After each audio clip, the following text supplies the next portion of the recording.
بسم اللہ الرحمن الرحیم۔ کتاب سٹوریز چینل پر ہم آپ کو خوش آمدید کہتے ہیں۔ میں ملک دلاور کی اکلوتی بیٹی تھی۔ ماں میرے بچپن میں ہی وفات پا چکی تھی۔ تب ہی میرے پاس ان کی کوئی یاد نہ تھی، بس بابا نے ہی جو کچھ بتایا کہ میں اپنی ماں کی ہو بہو کاپی ہوں اور میری طبیعت اور مزاج بابا اور ماں دونوں پر پڑا ہے۔ میری ماں بہت حوصلے والی تھی تو میں بھی بہت ہمت اور حوصلے والی تھی۔ بابا تو چھوٹی چھوٹی سی بات پر گھبرا جاتے تھے۔ خیر حویلی میں کام کے لیے ملازم بہت تھے، اکثر تو غریب اور بے گھر لوگ بھی تھے جن کا کوئی ٹھکانہ اور نہ ہی کوئی اپنا تھا۔ خیر میں نازوں پلی بیٹی تھی۔ میری خواہش کے مطابق میٹرک کے ساتھ ہی میں نے قرآن پاک حفظ کیا اور بابا نے میری تربیت بھی اسلامی اصولوں پر کی۔ پردہ، حیا، نماز، روزہ کی پابندی سب مجھ میں تھا۔ میں زیادہ تر اپنے کمرے میں ہی رہتی تھی۔ ایک رات میں حسب معمول عشاء کی نماز پڑھ کر جائے نماز سے اٹھ کر بستر پر لیٹ ہی رہی تھی کہ جب اچانک باہر سے تیزی سے ایک شخص کمرے کے اندر داخل ہوا۔ اسے دیکھتے ہی میری زوردار چیخ نکلتی، لیکن اس سے پہلے کہ آواز حلق سے باہر نکلتی اس نے میرے منہ پہ ہاتھ رکھ دیا، جس سے میری آواز گلے میں ہی دم توڑ گئی۔ اس نے مجھے ایسے پکڑ رکھا تھا کہ مجھے اس کا چہرہ نظر نہیں آ رہا تھا، لیکن میرا پورا وجود ساکت ہو گیا تھا۔ ابھی چند ہی سیکنڈ گزرے تھے کہ اچانک میرے کانوں میں پولیس کی گاڑیوں کے ہارن کی آواز گونجنے لگی۔ ساتھ ہی پوری حویلی میں بھگدڑ مچ گئی۔ میرا کمرہ اوپر کی منزل پر تھا، لیکن اس کی ایک کھڑکی گھر کے پچھلی جانب کھلتی تھی، سو میں تمام آوازیں بخوبی سن سکتی تھی۔ اچانک لاؤنج سے آواز آئی، کوئی ابا سے کہہ رہا تھا کہ شہر کا بہت بڑا مجرم جیل سے فرار ہو گیا ہے، اسے اس حویلی کی جانب آتے ہوئے دیکھا گیا ہے۔ یہ الفاظ میرے کانوں میں پڑتے ہی میرے دل سے شک و شبہات کے بادل گہرے ہو گئے۔ ابا کی رضامندی سے پولیس والے گھر کی تلاشی لے رہے تھے، لیکن ابا نے صاف منع کر دیا تھا کہ میری بیٹی کے کمرے میں کوئی نہیں جائے گا، باقی حویلی میں جہاں چاہیں دیکھ سکتے ہیں۔ اس کی گرفت میں میں خوف کا شکار ہو چکی تھی۔ میرا دل تیزی سے دھڑک رہا تھا۔ اس کے ہاتھوں کی گرفت اتنی سخت تھی کہ مجھے لگا میں دم گھٹ کر مر جاؤں گی۔ اتنے میں میرے کانوں میں آواز پڑی، جسے سن کر میری حالت اور بھی غیر ہو گئی۔ ابا کسی پولیس والے کو کہہ رہے تھے کہ میں ذرا اپنی بیٹی کا حال پوچھ لوں، اس کے کمرے کا جائزہ لے لینا چاہیے، جلد ہی اوپر چلی جاتی ہے۔ ابھی بات ختم نہیں ہوئی تھی کہ اس شخص نے ایک دم میرے چہرے کو ایک جھٹکے سے اپنی جانب کیا۔ اس کا حلیہ انتہائی مشکوک تھا، شکل سے ہی بہت بڑا مجرم لگ رہا تھا۔ اس نے اپنے چہرے کو سیاہ رومال میں لپیٹ رکھا تھا اور اپنی لال سرخ آنکھوں سے میری طرف دیکھ رہا تھا۔ ابھی میں اس کے چہرے کی کھوج میں ہی تھی کہ وہ پھر سے بولا، اس سے پہلے کہ کوئی اندر آئے مجھے کہیں چھپا دو۔ میں ایک دم ہڑبڑا گئی، لیکن پھر نہ چاہتے ہوئے بھی اپنی زندگی کی سب سے بڑی غلطی کر دی، ایک ایسی غلطی جس کا خمیازہ مجھے عمر بھر بھگتنا پڑا۔ میں نے اسے چھپنے کے لیے اپنے ہی کمرے میں کپڑوں کی الماری کا راستہ دکھا دیا۔ وہ تو تھا ہی عادی مجرم، فوراً سے وہاں جا کے چھپ گیا۔ میں جلدی سے بیڈ پر براجمان ہو گئی۔ ابا اندر آئے اور میرا حال و احوال پوچھ کر واپس لوٹ گئے۔ میں نے جلدی سے اٹھ کر اندر سے کنڈی لگائی تاکہ کوئی دوبارہ اندر نہ آ سکے۔ وہ شخص الماری سے باہر نکلا اور مجھے دیکھتے ہی اپنی بھاری آواز میں بولا، آج رات کو میں یہیں رہوں گا، کیونکہ اس وقت میرے لیے اس سے محفوظ جگہ کوئی نہیں ہے۔ یہ سن کر میری آنکھوں میں حیرت ابھری۔ میں نے کہا، ایسا نہیں ہو سکتا، تم میرے کمرے میں نہیں رہ سکتے۔ میں ایک عزت دار گھرانے کی شریف لڑکی ہوں، حافظ قرآن ہوں، اس طرح کسی نامحرم کے ساتھ ایک چھت تلے کیسے رہ سکتی ہوں؟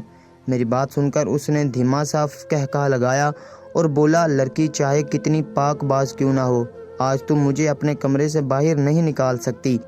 اگر اب تم نے ذرا سی آواز نکالنے کی کوشش کی تو ابھی جان سے مار دوں گا۔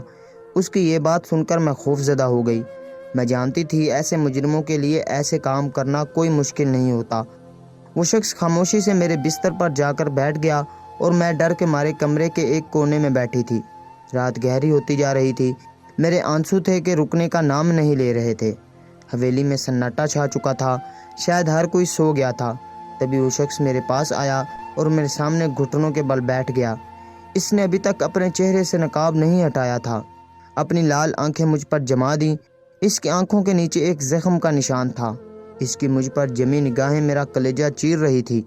میں وہاں سے اٹھ کر بھاگنے لگی، لیکن اس نے میری اس کوشش کو ناکام بنا دیا۔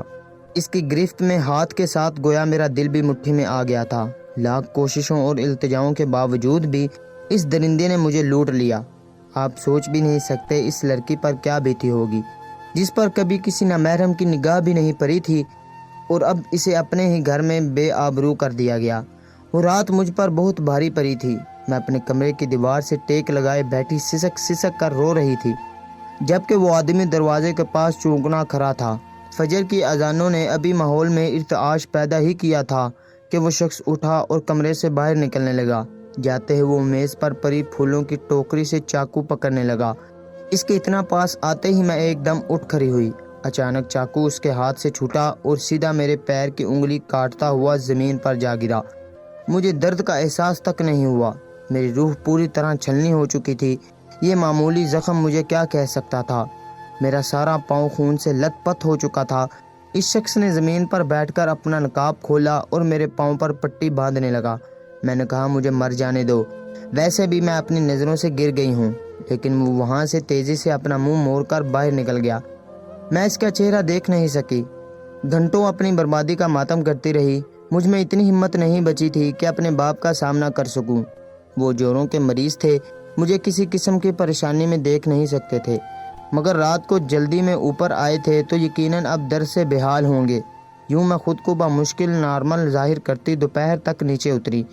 میرے پاؤں کا زخم دیکھ کر بابا بھی گھبرا گئے۔ میں نے انہیں تو تسلی دے دی کہ ایسا ہوتا رہتا ہے، بس اندھیرے میں پتہ نہیں چلا اور خود کو زخمی کر لیا، لیکن میرے دل کو تسلی ملنے کا کوئی راستہ نہیں بچا تھا۔ کئی دن یوں ہی خاموشی سے گزر گئے۔ اچانک ایک روز مجھ پر کڑکدار بجلی کی طرح ایک انکشاف ہوا کہ میں ماں بننے والی ہوں۔ میرے ہاتھ پاؤں سے جان نکل گئی۔ مجھے خود سے گھن آنے لگی، لیکن فی الوقت مجھے سوچنا تھا کہ آگے کی صورتحال سے کیسے نپٹا جائے۔ میرے پاس یہی حال تھا، یا تو اپنی جان لے لوں یا اپنے باپ سے کہیں دور چلی جاؤں۔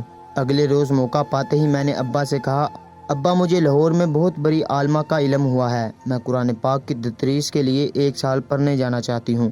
میری بات سن کر بابا جان کافی خفا ہوئے، لیکن میری ضد اور اصرار کرنے پر انہوں نے ہاں کر دی۔ میرے جانے کی فکر میں وہ کافی اداس رہنے لگے۔ یہ تو سچ تھا کہ میں وہاں عالمہ کے پاس ہی گئی تھی۔ وہ عالمہ میری استاد تھی جنہوں نے مجھے قرآن حفظ کروایا تھا۔ وہاں جاتے ہی میں نے سارا معاملہ انہیں بتا دیا۔ میری باتوں پر وہ بھی پریشان ہو گئے۔ پھر انہوں نے مجھے سمجھایا کہ میں اس معاملے کو اللہ پر چھوڑ دوں، وہ بہتر جانتا ہے، اور اپنی ایک خاص خادمہ کو میرے خیال کے لیے رکھ دیا۔ میں بالکل خاموش ہو گئی تھی، اپنا زیادہ تر وقت اللہ سے اپنے گناہوں کی معافی مانگنے میں گزارتی، وہ گناہ بھی جو میں نے کبھی کیے بھی نہیں تھے۔ اللہ اللہ کر کے 9 مہینے اپنے اختتام کو پہنچے۔ اللہ نے مجھے گڑیا جیسی ایک ننھی بیٹی سے نوازا۔ بے شک وہ ایک ایسے شخص کی اولاد تھی جسے میں نے دیکھا تک نہیں تھا، لیکن پیدا تو وہ میری ہی کوکھ سے ہوئی تھی۔ میں نے اسے اپنی باہوں میں لیتے ہی سینے سے لگا لیا۔ میری آنکھوں سے آنسو گر رہے تھے۔ سب سے بڑا معاملہ اب یہ تھا کہ اسے اپنے پاس کیسے رکھوں۔ تبھی میری استانی نے ایک مشورہ دیا کہ میں اپنے ساتھ اس خادمہ کو لے جاؤں، اس طرح میری بیٹی اس کی بیٹی بن کر ساری زندگی ہمارے ساتھ رہ سکتی ہے۔ یہ سنتے ہی میرے دل میں امید کی کرن جاگی۔ سریا کا شوہر ویسے بھی مر چکا تھا اور وہ بے اولاد تھی، اسے ساتھ لے جانا کوئی مشکل کام نہیں تھا۔ میں نے اسے تیار کیا اور اپنے ساتھ لے گئی۔ حویلی جاتے ہی بابا نے کھلے دل سے ہمارا استقبال کیا۔ یہ پہلی دفعہ تھا جب میں بابا سے 1 سال تک دور رہی۔ ہم دونوں باپ بیٹی نے ایک دوسرے کو ڈھیروں شکووں کے ساتھ گلے لگایا۔ کچھ لمحوں بعد بابا کی توجہ مجھ سے ہٹی تو انہوں نے دور سے سریا کے متعلق پوچھا، یہ کون ہے؟ تب میں نے انہیں بتایا کہ یہ میری خاص خادمہ ہے، وہاں پر اسی نے میرا خیال رکھا ہے، اس کا شوہر پچھلے دنوں انتقال کر گیا تھا، اس کی ایک بچی بھی ہے، سو اسے میں اپنے ساتھ لے آئی ہوں۔ بابا کے چہرے پر مسکراہٹ آئی۔ انہوں نے اس کے سر پر ہاتھ رکھا اور اسے دعا دی، ساتھ مجھے بھی اس عمل کے لیے خوب سراہا۔ میں جانتی تھی بابا کسی بھی مجبور کی مدد کرنے سے مجھے نہیں روکیں گے۔ اب وہ عورت میری بیٹی عنایا اور میں خوشی سے ایک چھت تلے رہ رہے تھے۔ مجھے اس گھر میں آئے ہوئے چند ماہ ہی گزرے تھے کہ ابا نے میری شادی کے لیے رشتے دیکھنا شروع کر دیے۔ آخر مجھے خبر دی کہ میرا اس علاقے میں ایک بہت معزز خاندان میں رشتہ طے کر دیا گیا ہے۔ اس دن بابا خوشی سے نہال ہوئے جا رہے تھے۔ میرے اندر ایک عجیب سی ہلچل مچی تھی۔ بابا نے بڑی دھوم دھام سے میری شادی کی تقریبات مکمل کی اور پھر میں اپنی بیٹی سے دور ایک الگ گھر میں جا بسی۔ میرا شوہر پہلی رات بے حد نٹھال سا تھا کیونکہ اس کو کافی تیز بخار تھا، اسی کے باعث کمزوری ہو رہی تھی۔ اس طرح ہمیشہ کے لیے میرا پردہ رہ گیا۔ وہ مجھ سے بے پناہ محبت کرتا تھا۔ اس کی محبت میں میں اپنی ماضی کے غم کو بھلا بیٹھی، لیکن مجھے اپنی بیٹی کی یاد ہر وقت ستاتی رہتی۔ میرا جب بھی جی چاہتا کسی نہ کسی بہانے اپنے میکے چلی جاتی۔ شادی کے تیسرے ہی سال اللہ نے مجھے چاند جیسے بیٹے سے نواز دیا۔ میری زندگی پھولوں کی سیج بن گئی تھی، لیکن یہ خوشیاں عارضی تھی۔ میرے شوہر کینسر جیسے مرض میں مبتلا ہو کر اس دنیا سے چلے گئے تھے۔ میں ایک جوان بیوہ بن گئی تھی۔ وقت تیزی سے گزر رہا تھا۔ میرا بیٹا جوان ہو چکا تھا، لیکن اب تک کوئی نہیں جانتا تھا کہ عنایا میری ہی بیٹی ہے۔ میں اکثر اپنے بیٹے ایان کے ساتھ اپنے میکے جایا کرتی تھی، کیونکہ بابا انتہائی ضعیف ہو چکے تھے۔ میں نے ایک چیز جو بڑے غور سے دیکھی تھی کہ میرا بیٹا عنایا میں دلچسپی لے رہا ہے، جو بالکل بھی مناسب بات نہیں تھی، اور اس کے لیے مجھے جلد از جلد کچھ کرنا تھا۔ اس سے پہلے کہ وقت اور حالات میرے ہاتھ سے بھی نکل جاتے، میں نے دماغ لڑانا شروع کر دیا۔ اس مسئلے کا حل مجھے ہی نکالنا تھا۔ میں نے سریہ کو کچھ پیسے دیے اور اس سے کہا کہ کچھ دنوں کے لیے وہ عنایا کو لے کر دوبارہ لاہور شہر چلی جائے، ورنہ بہت بڑا گناہ ہو جائے گا۔ وہ میری بات سمجھ گئی اور اگلے ہی دن وہاں سے چلی گئی، لیکن ایان کو اس بارے میں جب علم ہوا، اس نے پورا گھر سر پر اٹھا لیا۔ اسے پورا یقین تھا کہ یہ سب کچھ میں نے کیا ہے۔ تیش کے عالم نے اس نے باہر کے ملک میں بسنے کا فیصلہ کیا اور پڑھائی کی غرض سے اگلے ہی مہینے انگلینڈ چلا گیا۔ اب میں اس گھر میں بالکل تنہا ہو کر رہ گئی تھی۔ بس اب شوہر اور بیٹے کی یادوں کا بسیرا تھا۔ میرا اس گھر میں دم گھٹنے لگا تھا، سو میں ابا کے گھر چلی گئی۔ بیٹے اور بیٹی کی جدائی نے میری زندگی کا سکون بھی چھین لیا تھا۔ میں انتہائی بے بس ہو گئی تھی۔ کرتی بھی تو کیا؟ چند دن ہی گزرے تھے، ابا کی حالت بھی خراب رہنے لگی۔ دیکھتے ہی دیکھتے وہ بھی اللہ کو پیارے ہو گئے۔ اب میں اس بڑے سماج میں تنہا رہ گئی، سو میں نے فیصلہ کیا کہ عنایا اور سریہ کو اپنے ہی پاس بلا لوں۔ سو میں نے انہیں واپس بلا لیا، ساتھ ہی عنایا کے لیے اچھے رشتے کی تلاش شروع کر دی۔ وہ انتہائی سادہ اور خوبصورت لڑکی تھی، اتنی ہی نیک تھی جتنی میں اپنی جوانی کے دور میں ہوا کرتی تھی۔ اس کے لیے بہتر رشتہ تلاش کرنا بھی ایک بہت بڑا مسئلہ تھا۔ ان دنوں میں سریہ نے حویلی میں اپنی کافی جان پہچان بنائی ہوئی تھی۔ ہر کوئی عنایا کو بھی ان کی بیٹی کے طور پر جانتا تھا۔ چند ہی دنوں میں مجھے خبر ملی کہ ہماری حویلی کے لیے ایک عالم دین کا رشتہ آیا ہے۔ یہ عمر میں تھوڑے بڑے تھے، لیکن انتہائی پاک باز اور نیک تھے۔ یہ سنتے ہی ہمارے دل میں ایک خواہش ابھری، کیوں نہ انہی سے اس کا رشتہ طے کر دیا جائے۔ اس سے بہتر جوڑ اور کہیں نہیں ہو سکتا تھا۔ شام کو رشتے والوں کو گھر پہ مدعو کر لیا۔ سب سے پہلے میں عنایا کی بڑی بہن بن کر اس لڑکے کو دیکھنے گئی۔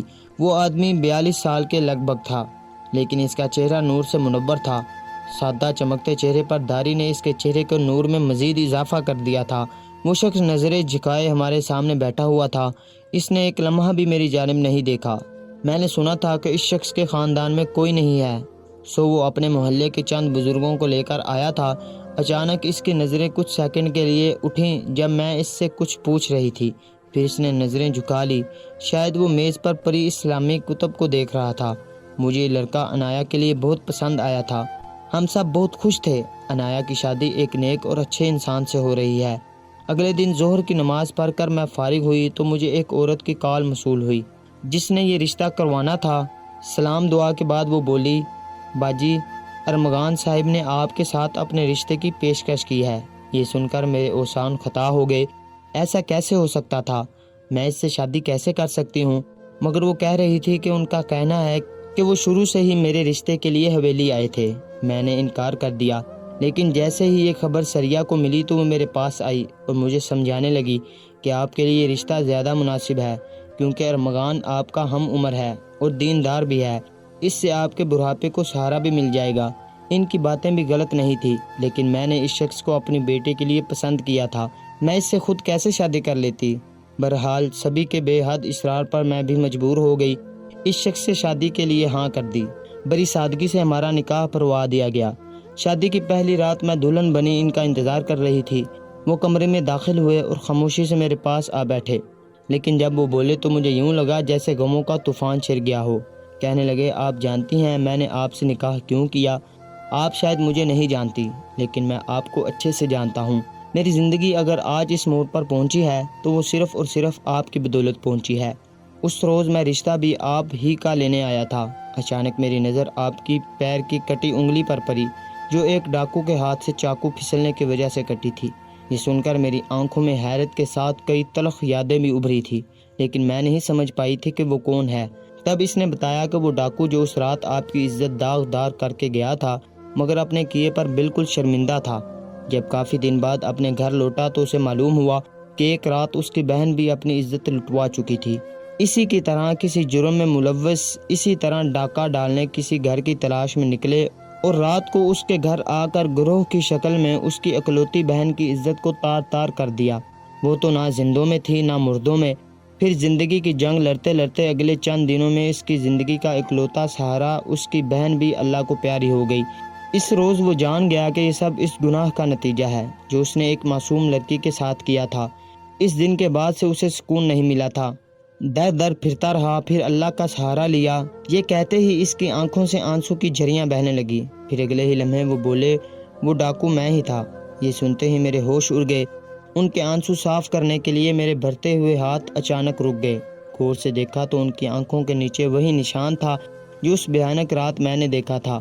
تبھی انہوں نے میرے آگے ہاتھ جوڑ دیے اور بولے، خدا کے لیے مجھے معاف کر دینا۔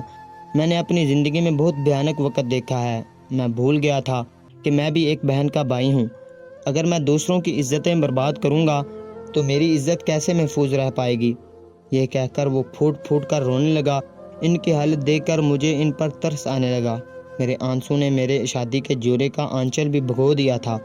کوئی سوچ بھی نہیں سکتا تھا کہ قسمت اتنی بڑی سازش رچائے گی، لیکن اب جو ہونا تھا وہ ہو گیا تھا۔ میں نے اسے اپنے نصیب کا لکھا سمجھ کر بھلا دیا تھا اور نئی زندگی کا آغاز کر لیا۔ اس کے بعد ہم سب ایک ہی گھر میں ہنسی خوشی رہنے لگے۔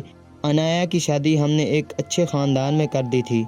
میں نے اپنے شوہر کو یہ سوچ کے معاف کر دیا تھا کہ اگر انہیں اپنے گناہوں کی سزا مل گئی ہے اور یقیناً اللہ نے انہیں معاف کر دیا ہے تو پھر میں انہیں معاف نہ کرنے والی کون ہوتی ہوں۔ میں نے انہیں ان کی بیٹی کے بارے میں بھی بتا دیا تھا۔ انایا کے بارے میں میں نے اپنے بیٹے کو بھی ڈھکے چھپے الفاظ میں بتا دیا کہ وہ میری ہی بیٹی ہے۔ اب وہ اپنے رویے پر شرمندہ تھا اور تعلیم مکمل کر کے واپس لوٹ آیا اور اپنے نانا کی حویلی میں آباد ہو گیا۔ اس کی شادی ہم نے ایک شریف خاندان میں کر دی تھی، جبکہ میری زندگی کے دکھ بھی اب ختم ہو چکے ہیں۔ میں ایک پرسکون زندگی گزار رہی ہوں۔